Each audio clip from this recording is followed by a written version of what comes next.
And then that car slowly continued up to me, and when they got to me, they didn't stop in front of me. They immediately hit me and pushed me backwards a bit. From that point forward, we held eye contact the entire time.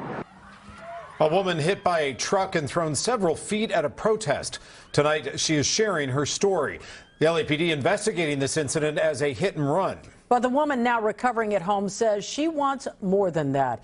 Here's NBC4's Hetty Chang.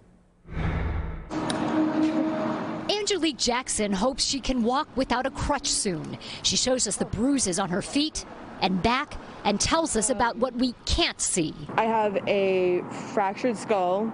It's about 2 inches, I believe. The 24-year-old Palmdale resident shares this video from the night at the hospital and this video of how she got there. Jackson says that's her, one of about 300 protesters in Hollywood Thursday night, as she is struck by a pickup truck.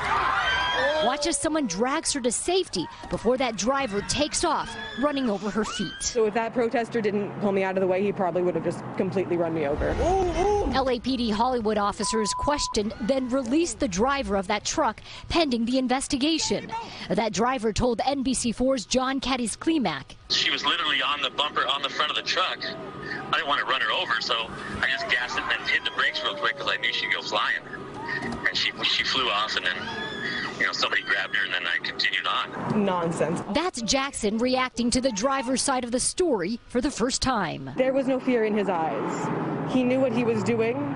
He was watching me. He was just staring at me, and there was no confusion or fear. He knew very much what he was doing. Jackson tells us she plans on taking criminal and civil action. You want him charged with hit and run? I want him charged with attempted murder and a hate crime.